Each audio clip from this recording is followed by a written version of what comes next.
There's a sound a mother makes when she realizes her child is gone. It is not a scream. Not yet. It is something quieter and more animal than that. A single sharp inhale, like the lungs are trying to swallow the whole world before the brain catches up with what the eyes just saw. It lasts maybe half a second. And in that half second, everything she has ever been, her name, her history, her plans for tomorrow, all of it collapses down into one single burning point. Her child. Where's her child? The mountains do not care about this sound. They have heard it before, in other throats, in other centuries. They keep their snow. They keep their silence. And somewhere inside that silence, deep in the gray timber where the trail turns and the light dies early, something is moving. More than one something. They are patient. They have been patient all winter. And they are very, very close. This is the story of what one mother did in the 3 minutes between that inhale and the sound of the first gunshot. It is not a comfortable story. It is not in the way you will expect it to. But it is real. Every footprint in the snow, every second of waiting at that locked gate, every horse word the hunter shouted before he raised his rifle, all of it happened. And the reason it did not end in tragedy is something that still does not have a clean explanation. Read carefully, because somewhere in this story is something that will stay with you. Not the danger, not the rescue, but the moment just before it when one woman stood between a locked iron gate and the tree line and made a choice that had no good options. That moment is the whole story. Everything else is just what surrounded it.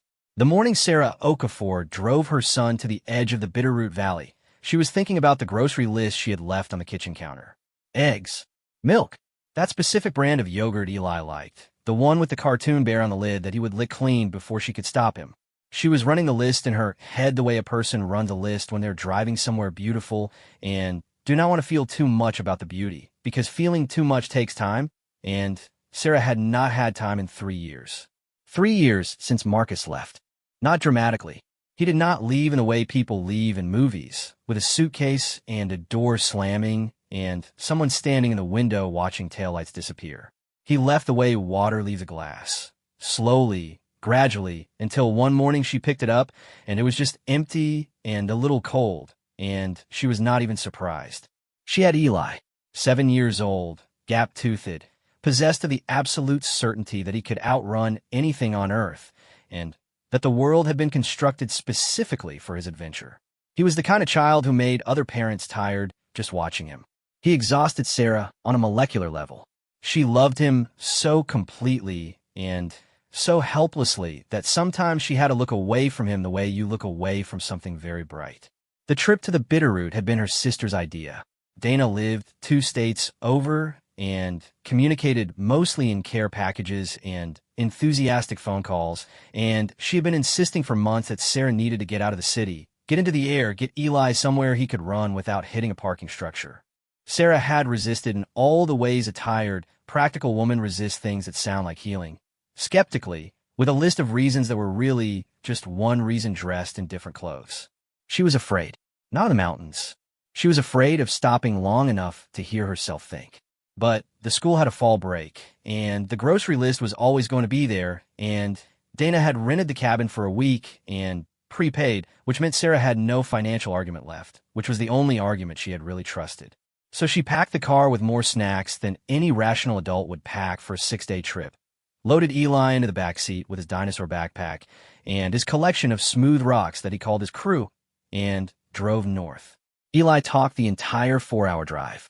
He narrated what he saw out the window with the full journalistic commitment of someone being paid by the word. A red barn, a horse that looked like it was judging them, a cloud that was shaped like a triceratops, then a dump truck, then a triceratops driving a dump truck. Sarah listened with the half of her brain that was not running the grocery list, and she smiled, and the mountains got bigger in the windshield, and somewhere around mile marker 47, she stopped thinking about the yogurt with a bear on the lid. The cabin was smaller than the photo suggested, and better in every way that mattered. It sat at the end of a gravel road with a creek behind it that was cold enough to shock a person fully awake, and a meadow out front that Eli assessed with the focused seriousness of a general surveying a battlefield before declaring it perfect and immediately disappearing into it. He had his rules. Sarah had given them to him in the car, with the gravity of someone reading a legal contract. Stay where I can see you. Do not go past the fence line. If you hear anything in the trees, you come back to me. No questions, no detours, no arguments. Eli had agreed to all of this with 7-year-old sincerity, which meant he agreed the way weather agrees to forecasts. The first 2 days were easy. The meadow held him, the creek held him, the absolute wilderness novelty of everything held him. He collected new rocks for his crew. He tried to catch a grasshopper for 45 minutes and failed with such elegant persistence that Sarah took 17 photos. They ate dinner on the porch and watched the sky do things that skies in the city could not do, and Eli fell asleep each night like a dropped stone, and Sarah sat in the quiet for an hour after in the dark with a cup of tea getting cold in her hands. She was not thinking about the grocery list those evenings. She was not thinking about much. She was just sitting. It was the closest thing to rest she had allowed herself in a long time. The third morning, she met the hunter. He came up the road before 8, an older man in canvas work pants and a vest with too many pockets, driving a truck that looked like it had strong opinions about rough terrain. He stopped when he saw her on the porch and got out without being invited, which under other circumstances might have felt rude, but which in the open geography of the valley felt entirely natural, like a person is just a person when there is enough space around them. His name was Ray Bruder. He introduced himself the way people introduce themselves in places where the nearest neighbor is a mile and a half away, fully, with eye contact, with a handshake that meant something. He was maybe 65. His face was the color and texture of territory that had seen a lot of weather and had not complained about any of it. He asked if she had seen signs. She did not know what that meant, and told him so. He looked past her at the meadow, with a specific kind of attention, the way someone looks at something they're reading rather than just seeing. He said they had 3 confirmed pack members working the eastern corridor that season, coming down from the high country early. The dry summer had pushed the deer lower, and the deer brought the wolves, and the wolves were ranging wider than usual because the pack was new and young and still figuring out their boundaries. He said this plainly, without drama, the way a person states weather. Sarah turned and looked at the meadow where Eli was already out, crouching over something in the grass. She said, "He is 7. Ray Bruder nodded. He said, "They won't distinguish." Then he said that was probably the most useful thing he could tell her, and she should understand it fully and not partially. He was not trying to scare her. He was informing her the way a person informs another person of a real condition of a real landscape, because she was new here, and the landscape did not make allowances for new. He gave her his number. He told her to call if she saw anything, tracks, the smell, any behavior from the deer at the meadow edge that looked like something had recently rearranged their priorities. He said he would be working the eastern ridge most of the day and could be down in 15 minutes if needed. She thanked him. He drove away. She stood on the porch for a moment with the phone number in her hand and looked at her son in the meadow. She called him in for breakfast. The rest of the morning she spent inside the fence line. She pulled chairs out into the meadow and read while Eli played, and every 20 minutes or so she looked up at the tree line that marked the boundary of the property and watched it for things that moved the wrong way. Nothing moved. The pines were still in the windless morning, and the meadow smelled like something that had not been worried about in a long time, and by noon she had talked herself partway down from the ledge of concern Ray Bruder had left her on. The afternoon is where the story changes. She had gone inside to make lunch. This was a decision she would spend the next decade examining from every angle, looking for the moment where she should have made a different one, and she would never find it. Because you cannot make lunch without going inside. You cannot watch the meadow from inside the kitchen. And Eli knew the rules. He had agreed to the rules. And for 3 days the rules had worked. She was slicing tomatoes. She heard the screen door. She heard his footsteps on the gravel. The specific rhythm of him when he was walking fast, which was different from his running rhythm, which she also knew exactly because she was his mother and she had memorized him the way sailors memorize coastlines. She called his name. No answer. She put the knife down. She walked to the door, opened it, stepped onto the porch. The meadow was empty. The meadow was completely, absolutely wrong kind of quiet empty, in a way that spaces are quiet when something has recently moved through them and taken all the small creature's confidence with it. She saw the grass near the far fence, bent at the base. The gate, which she had latched, which she had shown him was latched, which she had specifically shown him and made him touch so he would know the weight of the latch. The gate was open, and beyond the gate, the trail into the timber. And on the trail, 2 sets of prints in the soft dirt. One small, in sneakers going in. 2 sets of larger prints, going the same direction. She was off the porch before she finished understanding what she was looking at. Her feet found the gravel, and then the grass, and then the trail before any part of her brain had organized a plan, because some things in a human body run on a different circuit than planning, and that circuit had just lit up every bulb it had. She ran. The trail was narrow, cut for deer, not for people, and the brush on both sides grabbed at her arms, and she did not slow down for any of it. The light dropped fast under the canopy, the way it drops in timber, going from full afternoon to something green and shadowed in about 30 feet, and her eyes were adjusting, and she was calling his name, and her voice sounded strange to her in the trees, too loud and too small at the same time. She cleared the first bend. Saw him. He was 30 feet ahead, standing completely still in the trail, and the stillness was the wrong kind, the uncharacteristic, terrible kind that meant he was not choosing to be still. He was standing the way a person stands when their body has made a decision their brain has not caught up with yet. On the left side of the trail, maybe 25 feet into the timber, 2 wolves stood with full, quiet attention. They were not moving. They were watching him. The larger one was pale gray, near white at the chest, with a stillness that was not peaceful but deliberate, the stillness of something that has decided it does not need to hurry. The second wolf was darker, positioned slightly behind and to the right of the first. Its head was low. Sarah did not scream. She did not know why. Some part of her understood without being told that a scream in that moment was a wrong sound, a prey sound, and that the situation already had a bad enough vocabulary without her adding to it. She called his name. One word. His name. Her voice as level as she could make it, which was not very level, but level enough. He turned his head. His eyes found her. And what she saw in his face in that moment, the specific expression that her 7-year-old son was wearing when he turned around and saw her, was something she still cannot describe to people without stopping mid-sentence. It was not panic. He was past panic. He was in the place that is on the other side of panic, where a child becomes very still and very old-looking and very young-looking at the same time. She said very quietly, "Come to me." He said very quietly, "Mama, don't move fast." 7 years old, telling her not to move fast. She did not know where he had learned that. She did not know if it was true. She moved toward him slowly, with her eyes on the wolves, and the wolves tracked her the way water tracks a slope, without urgency, with complete inevitability. She reached him. She put her hand on his shoulder. She turned him slowly, keeping herself between him and the timber, and they walked back up the trail together. She did not run. Every cell in her body was screaming about running. She did not run. They cleared the bend. She ran, out of the trees, and across the meadow, and through the gate which she latched behind her with hands that were shaking in a way that felt like someone else's hands, and she did not stop moving until they were on the porch, and she had her back against the cabin door with Eli pressed against her front, and she could feel his heart going as fast as hers. She pulled out her phone. She called Ray Bruder.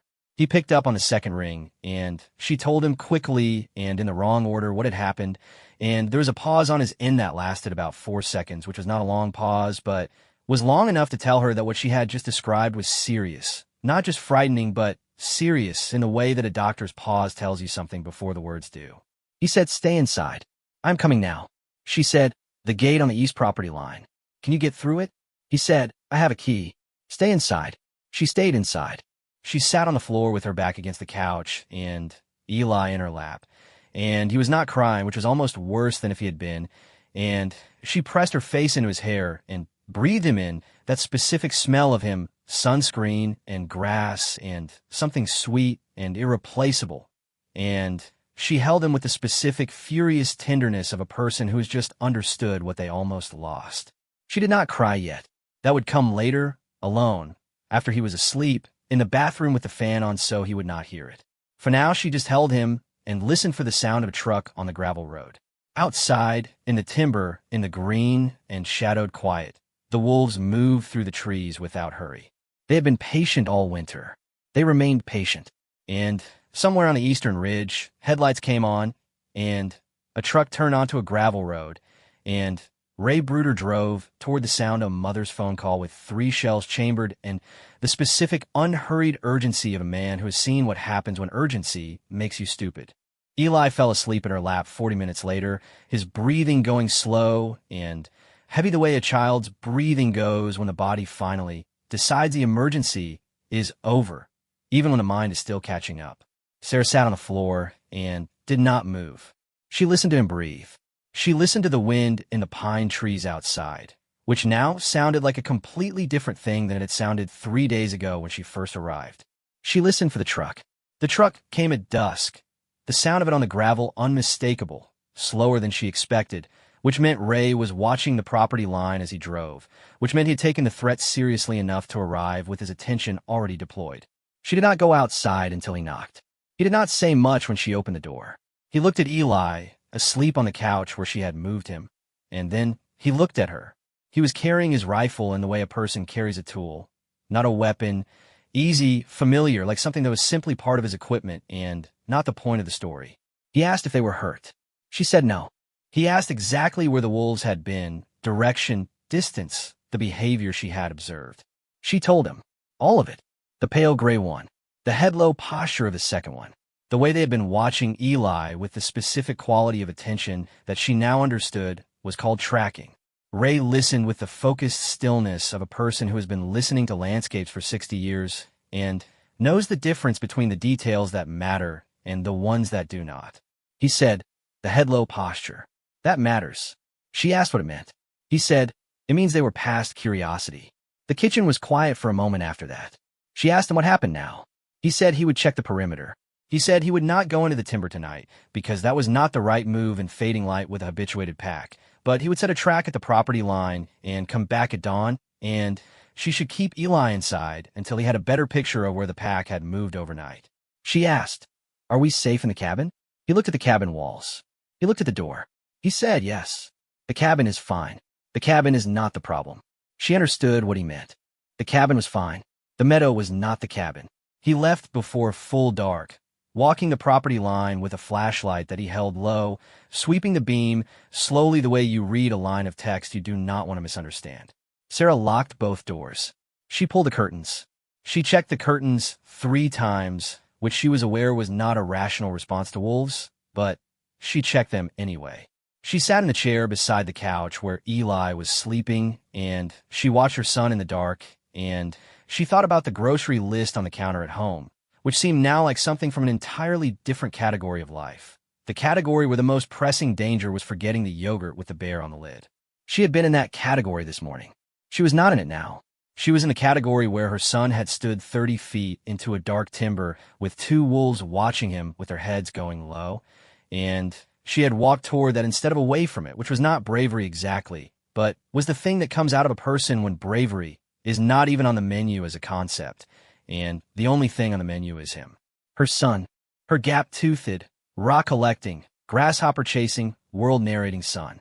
She fell asleep in the chair before midnight, her hand on his ankle, and the mountain outside kept its snow and kept its silence and kept, somewhere in the dark timber, the slow and patient movement of things that were not finished with this particular piece of territory yet.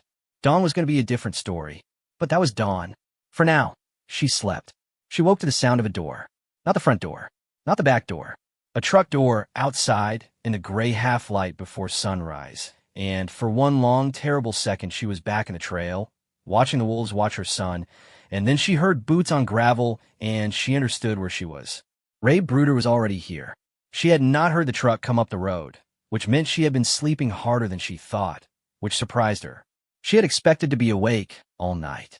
The body, apparently, had made its own decisions about what the situation required, and what it had required was 4 hours of complete unconsciousness on a wooden chair with her hand on her son's ankle. Her neck had opinions about this. She stood carefully and checked Eli, still asleep, breathing slow, his mouth slightly open the way it always was when he was deep under. His smooth rocks, his crew, were lined up on the coffee table beside him in the specific order only he understood, and looking at them, she felt something shift in her chest, a loosening of something that had been wound too tight overnight, like a knot that was slowly remembering how to be just rope. She went to the window. Ray was already at the meadow's edge, crouching. He had a headlamp on, though the sky was getting light, and he was looking at the ground with the focused patience of a man who had been reading ground his entire life.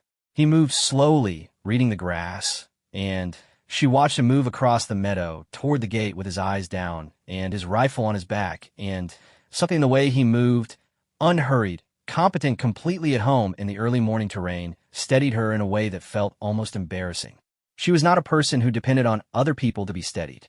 She had spent 3 years learning to be her own structure, building herself into something that did not need external walls to stay upright. But at 5:47 in the morning, watching this older man read a meadow like a letter he had received before, she was grateful in a way that went below words, in the part of a person that predates language. She made coffee. She did not know what else to do, and the coffee was something to do, which was enough. By the time it was ready, Ray was on the porch. She opened the door before he knocked, because she had been watching him come across the meadow, and she had timed it. He looked at her, then at the coffee mug she held out to him, and something in his face that had been all business shifted half a degree. He said, "You sleep at all?"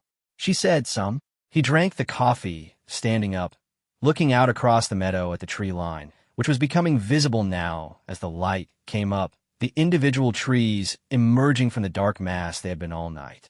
He said, "They came back." She felt this in her sternum before she processed it as words. He said, "Not onto the property. For the property line. 3 of them now, not 2. I found sign of a third, smaller, probably yearling running with the adults. They paralleled the fence and turned back into the timber about 200 meters north." She asked, "Why did they come back?" He looked at his coffee. He said, "Because they had reason to think it was worth coming back." He said it without inflection, which was somehow worse than if he had said it with inflection. She understood what he meant. Yesterday, Eli had walked through that gate. Yesterday, the pack had made contact with him. Not attack contact, not yet, but the kind of contact where a predator tests a situation, measures it, files away what it learned. They had come back because the situation had tested well, because it had yielded information they found interesting, because her son had walked through a gate he was not supposed to walk through, and the wolves had noted it the way a problem notes a weakness. She asked, carefully, "What does that mean for today?" He said it meant they were not dealing with a pass-through situation. He had hoped they were wolves with a young pack and a big territory often pushed through an area and kept moving, and if he had gotten there yesterday and found standard exploratory sign, he would have told her to be cautious for another day or two, and that would probably have been it. But what he was looking at this morning was a pack that had chosen to return. That was different. That was a pack that was now assessing rather than passing. He said she should think about going to a motel in town. He said it plainly, not dramatically, in the same voice he used for everything, which was the voice of a man who had learned that drama was not useful in landscapes that were already serious. She said nothing for a moment. Then, she said, "Dana prepaid the whole week." Ray Bruder looked at her for a second, and then he did something she had not expected. He laughed. It was a small laugh, dry as the pine floor of a forest, and it lasted exactly 2 seconds, and then it was gone, and he was back to looking at the tree line. He said, "Up to you. I'll be here either way." She thought about it. The motel in town, the thin-walled room, Eli confused and bored and asking questions she would have to find answers for. She thought about driving down the mountain with her hands tight on the wheel, watching the tree line the whole way down. She thought about the meadow, which was beautiful and which had been hers for 3 mornings, and about the creek behind the cabin, and about the way Eli had looked at the sky their first night here like he was seeing the version of it that had always existed but that the city had been hiding from him. She thought about the wolves that had stood on the other side of her property line in the dark last night, paralleling the fence. She said, "We stay. But Eli stays inside today." Ray nodded. He did not argue. She had the feeling he would not have argued with whatever she decided, not because he was passive, but because he had decided it was not his decision to argue with.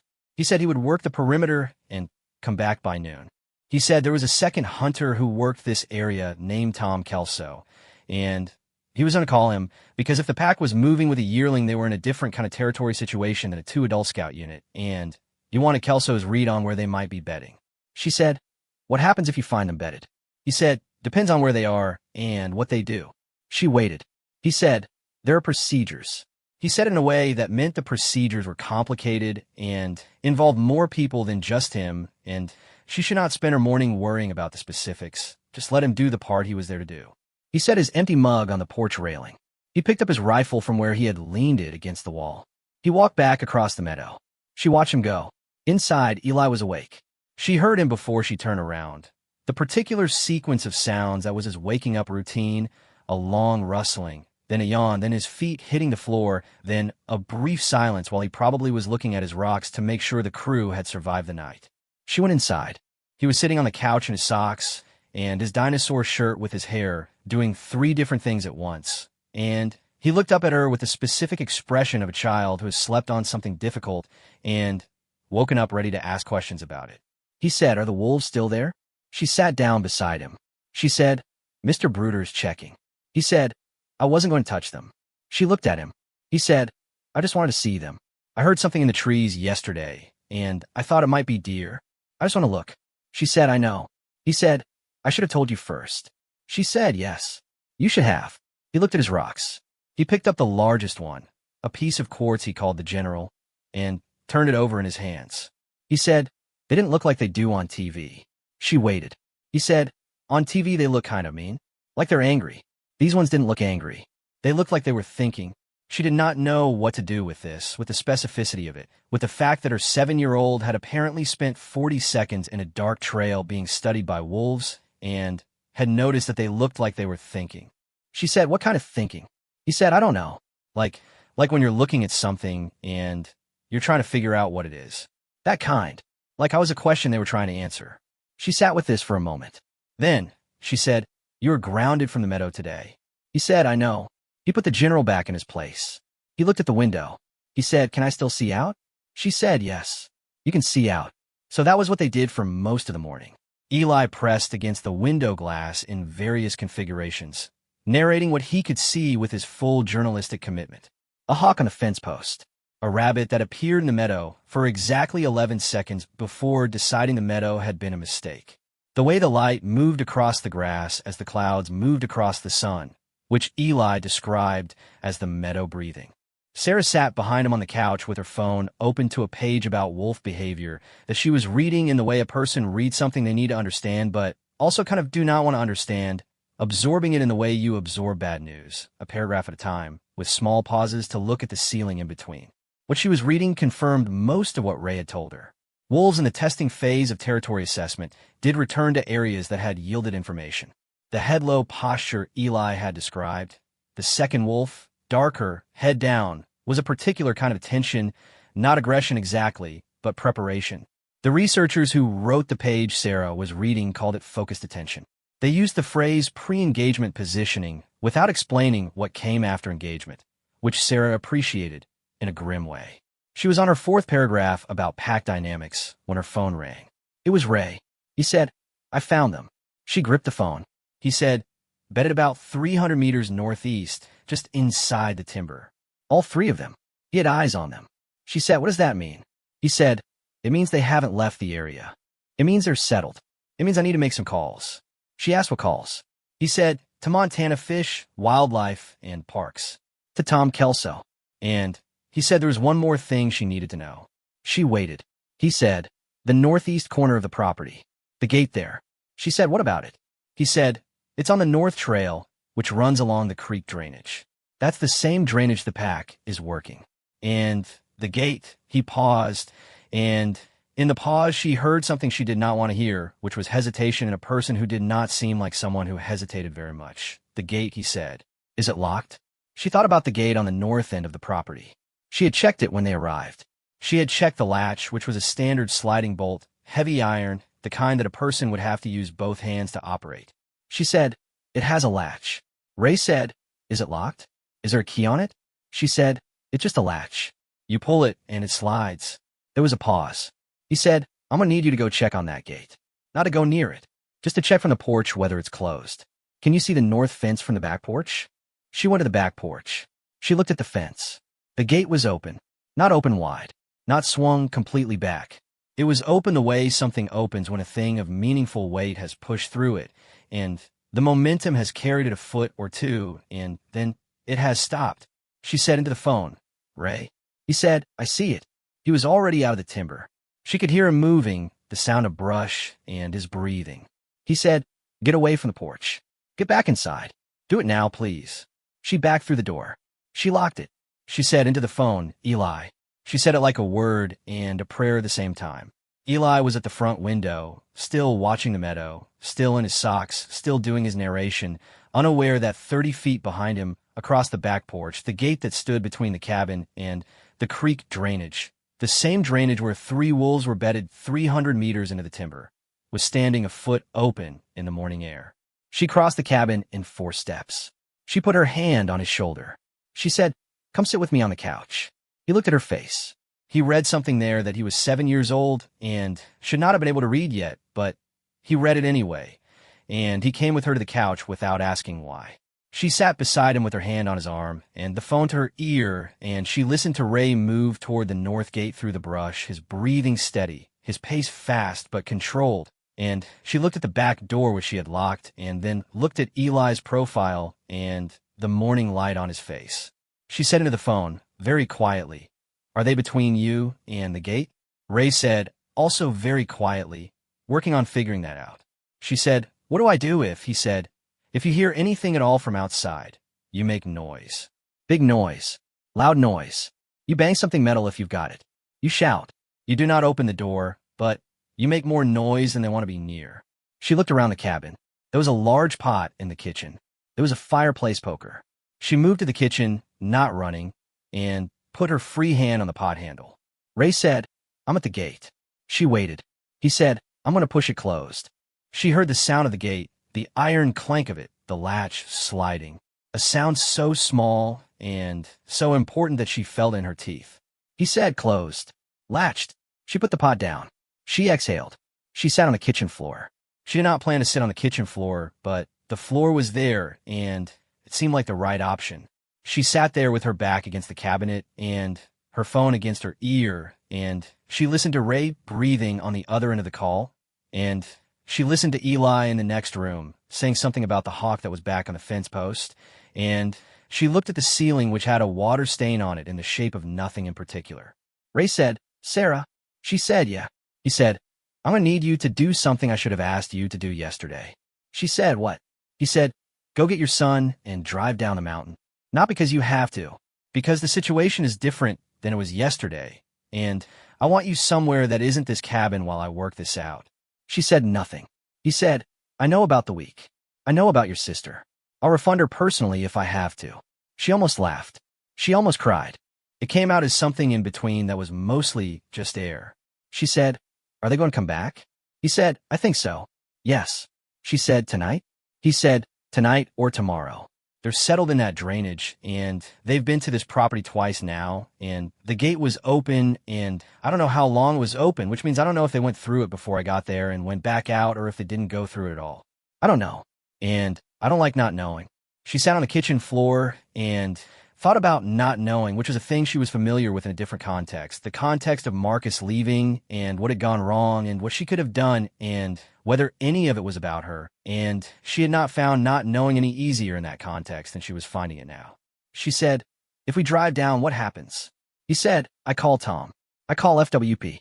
We do what we do. And in a day or two you come back and the cabin is still yours and the creek is still there and the meadow is still there. And Eli can watch the meadow from the porch, and that's plenty." She looked at the ceiling. She said, "Okay."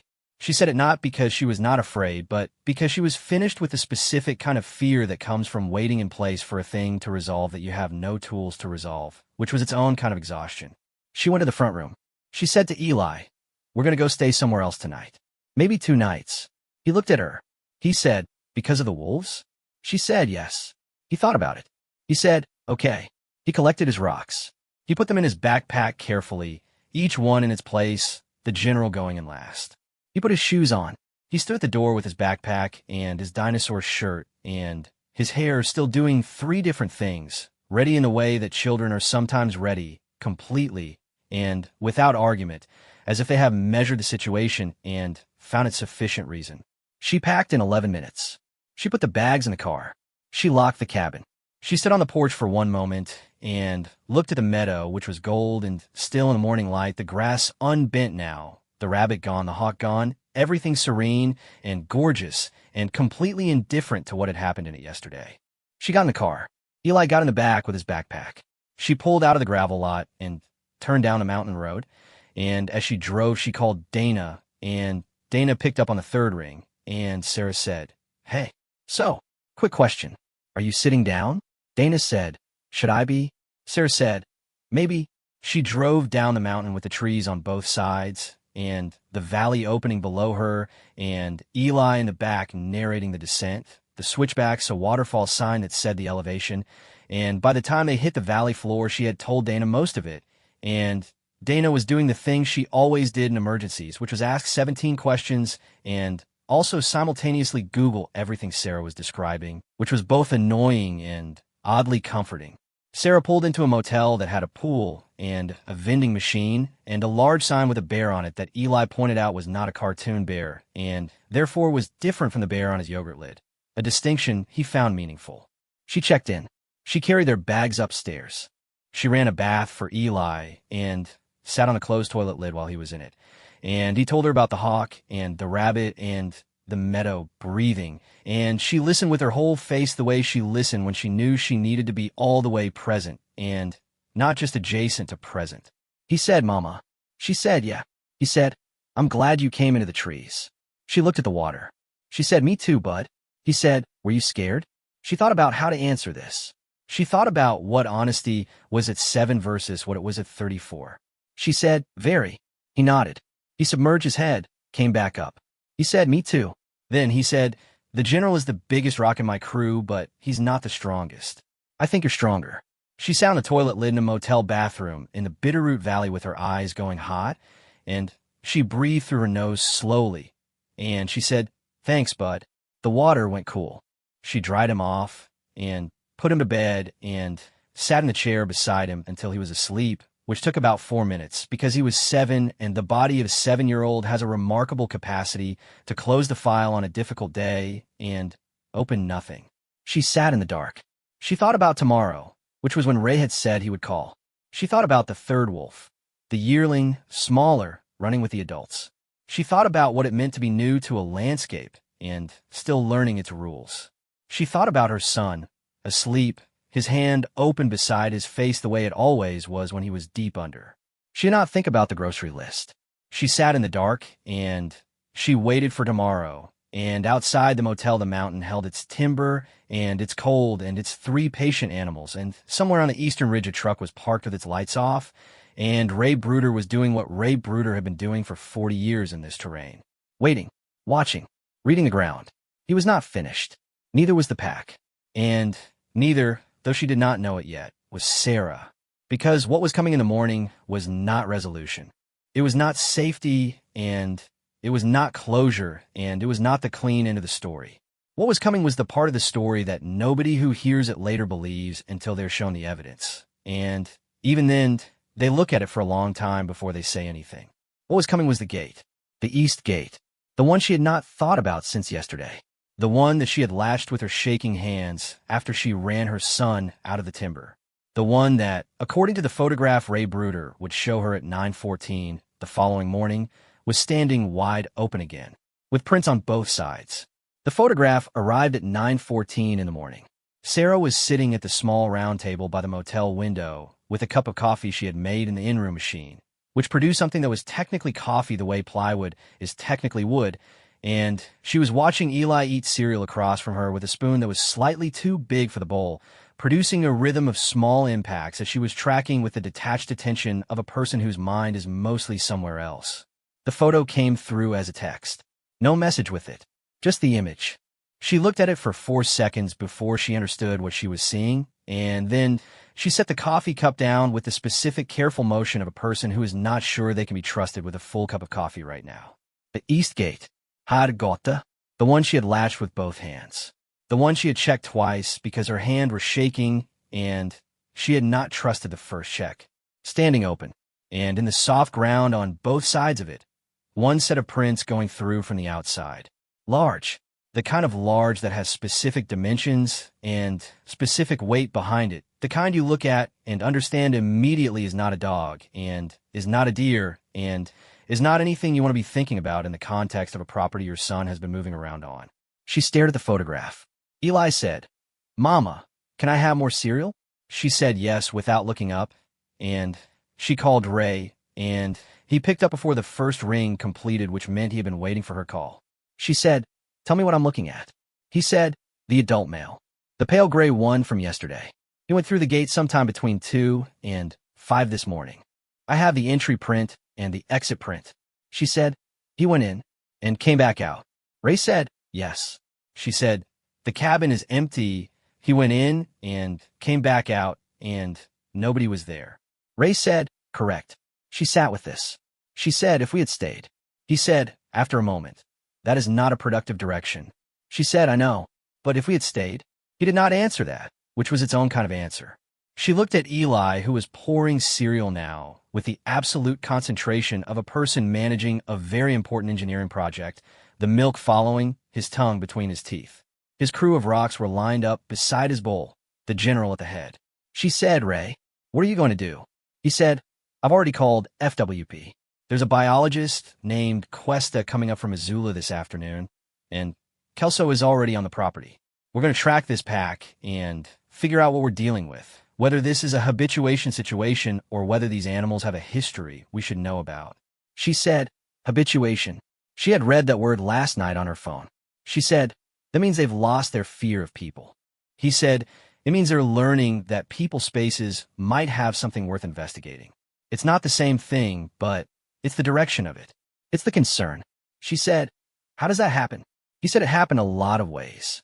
Packs near populated areas sometimes began to associate human presence with food, not because people fed them directly, but because human activity created garbage, attracted rodents, attracted deer, and the correlation got established in the pack's behavior over time. He said it also sometimes happened with young packs that hadn't established territory and were ranging wide and making contact they didn't fully know how to interpret yet. He said, "This pack has a yearling, a young one. I think what we're seeing might be partly a learning situation, the adults testing a boundary and the yearling watching how they do it." She thought about this. She thought about what it meant for an animal to watch an adult navigate a boundary and learn from it. She thought about Eli, who had done the same thing his entire life, who was doing it right now across the table, who had watched her make 1,000 small decisions about how to meet the world and had filed each one away in whatever place a child files the information that eventually becomes who they are. She said, "They're teaching it." Ray said, in a manner of speaking, "Yes." The quiet after this had weight. She said, "So what does FWP do?" He said it depended on the assessment. If the biologist came out and the tracking confirmed what he suspected, that the pack was habituating to the property, not just passing through, then there were options. He said the word options in a way that meant the options were not all comfortable, and he was not going to walk through all of them with her over the phone. She said, "I need to know all of the options." He was quiet for a second. Then, he said, "Non-lethal intervention first. Hazing, using noise, light, deterrence to push them back out of the area and reinforce their natural fear response. That worked sometimes, especially with younger packs that hadn't fully committed to an area." He paused. She waited.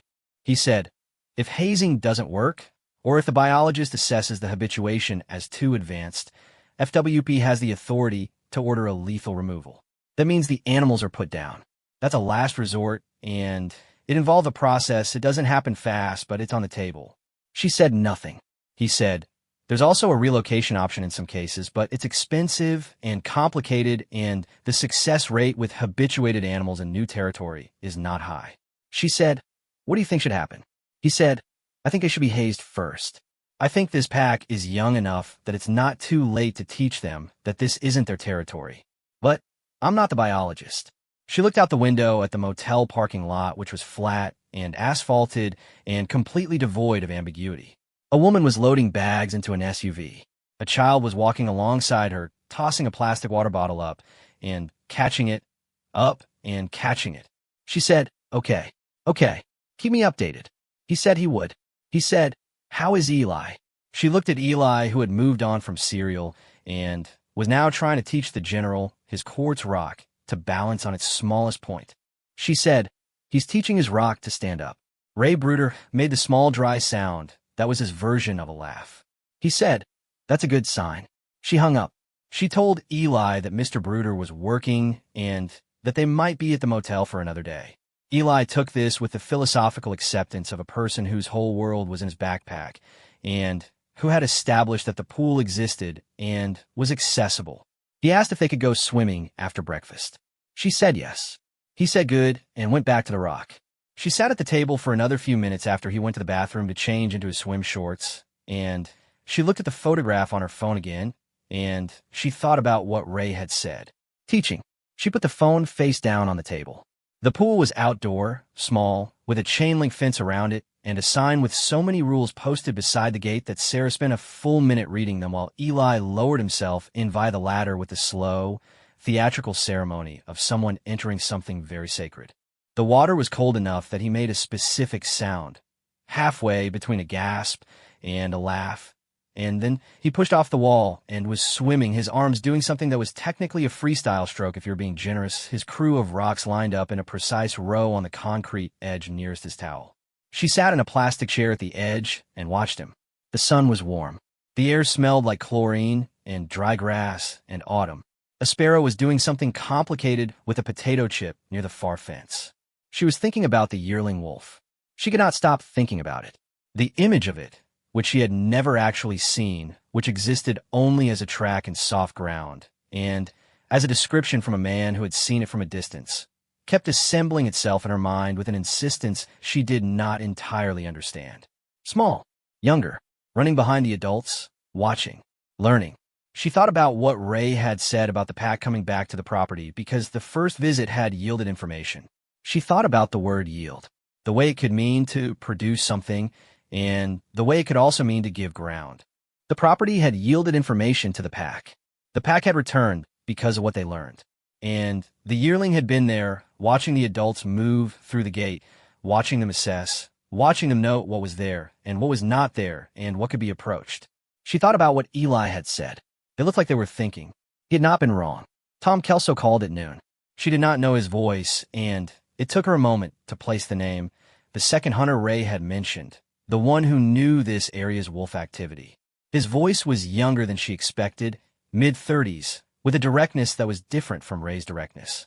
Ray was direct the way old timber is direct. Solid, sure, not in a hurry about it. Kelso was direct in a faster way, like someone who had learned that efficiency was a courtesy. He said he had been on the property since 7, and he had a clearer picture now. She braced.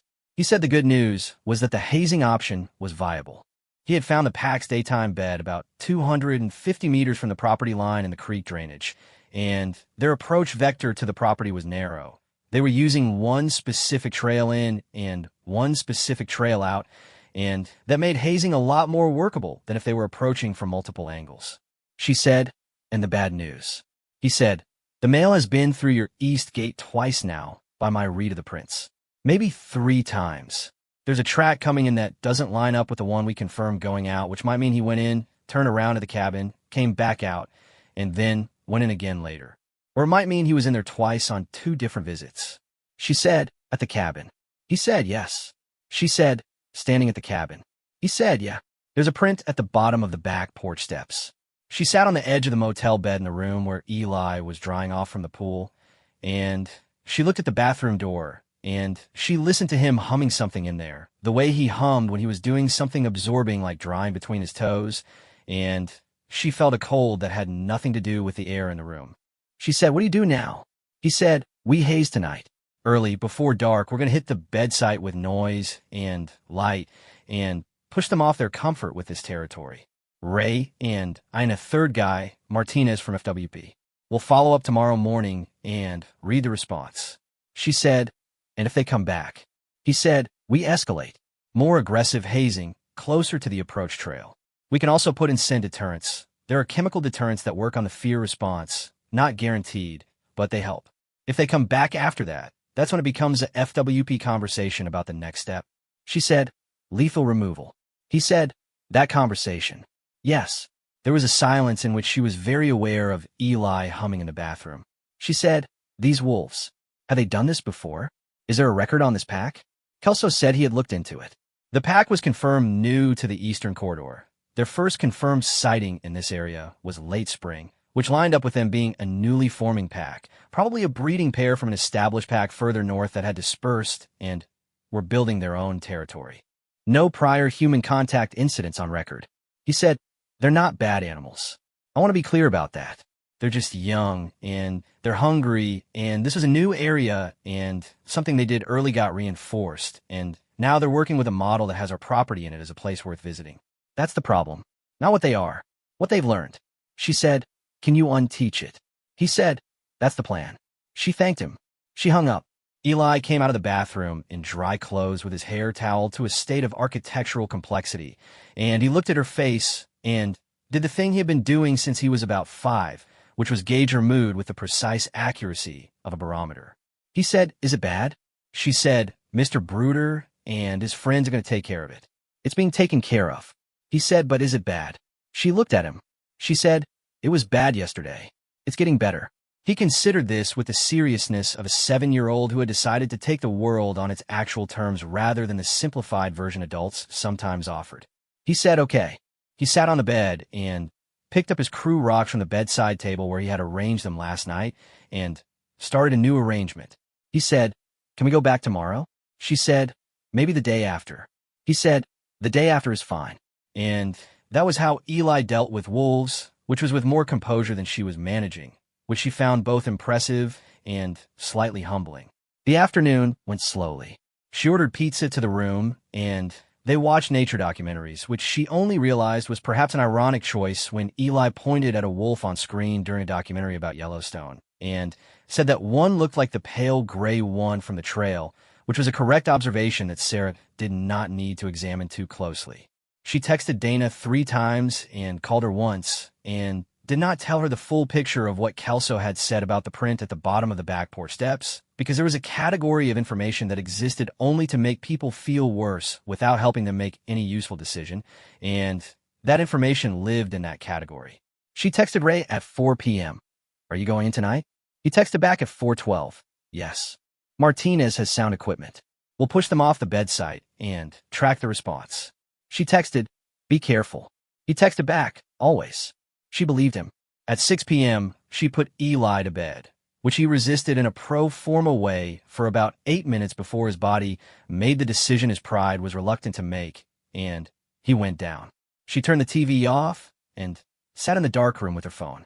At 8:46, a text from Ray. It said, "We made contact. Pack moved north. Kelso is tracking. We'll know more by morning." She stared at the words "made contact" and imagined what that had looked like.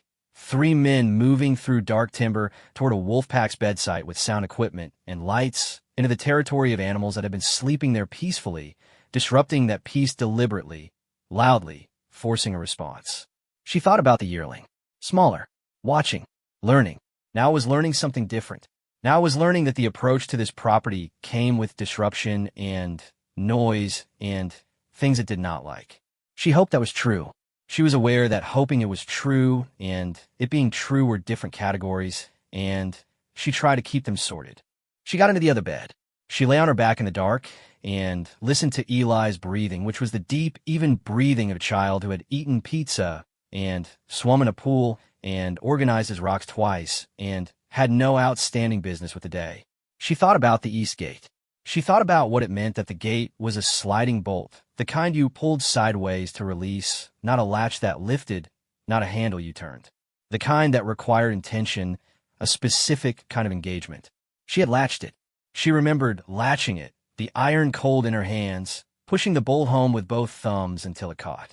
She had pushed it home, and it had opened anyway, and she could not figure out how, and she had not asked Ray or Kelso directly because she had been afraid of the answer, which was not rational but was true. Some things you're afraid to know the specifics of because the specifics make the thing more real, and the general version is already as real as you can manage. At 11 p.m., she finally stopped running in her head and let herself sleep. At 3:17 in the morning, Her phone lit up. She was awake before the second buzz. She grabbed it. It was Ray. Not a text. A call. She answered. He said, "Sarah." The pack came back. She sat up. Eli was still asleep, breathing steady, unchanged. She said, "Back where?" He said, "The property. The east corridor. Martinez has eyes on them." She said, "The gate?" He said, "That's what I'm going to check." He said, "I need you to stay on the phone." "Can you stay on the phone?" She said, "Yes." She heard him moving. The sound of brush, of boots, his breathing measured and deliberate. She heard another sound she could not immediately identify. Lower, more continuous, not quite wind. It took her a moment to understand that it was the creek. He was at the creek drainage. He was near the property line. He said, very quietly, "I'm at the gate." She waited. She could hear her own heartbeat. He said, "It's closed." She exhaled. He said, "Closed and latched." They came back, but they didn't push through. They came to the fence line, and they stopped. She sat in the dark motel room and felt something move through her that was not quite relief and not quite tears and not quite the absence of fear, but was something made of all three, the way a river is made of everything that drains into it. He said, "I think the hazing worked. At least tonight. I think they came back out of habit, out of the pattern they'd established, and they got to the gate and they stopped. That's different behavior than we've seen." She said, "Different how?" He said, "Before tonight, they went through. Tonight, they stopped. Something in them is recalculating." She said, "The yearling?" He was quiet for a moment. He said, "Yeah." The yearling was there too. All three of them at the fence. And they stopped. She sat with this. She said, "So they're learning." He said, "Yeah, something." He said, "I'm going to stay on the property tonight. My truck is at the south gate. If they circle back, I'll be here." She said, "You don't have to do that." He said, "I know." She knew from his voice that he would be there regardless of what she said, and that arguing about it was not the right move, and so she said, "Thank you, Ray." He said, "Get some sleep." She almost said, "I won't be able to," but she looked at Eli and changed it. She said, "I'll try." She lay back down. She put the phone on her chest. She looked at the ceiling. The pack had come to the gate. They had stopped.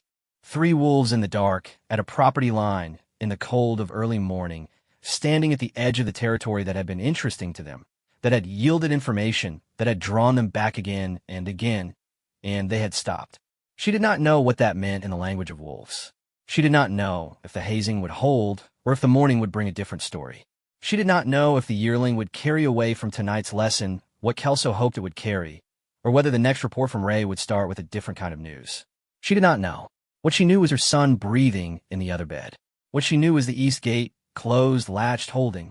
What she knew was an old man sitting in a truck at a south gate in the dark on a mountain in the Bitterroot Valley, keeping watch over a property that was not his for a woman and a child he had met 4 days ago, because that was what a person did when a landscape asked something of them. She put her hand flat on her chest, felt her own heartbeat, slower now, coming down from where it had been. Outside the motel window, the mountain was dark and enormous and completely indifferent.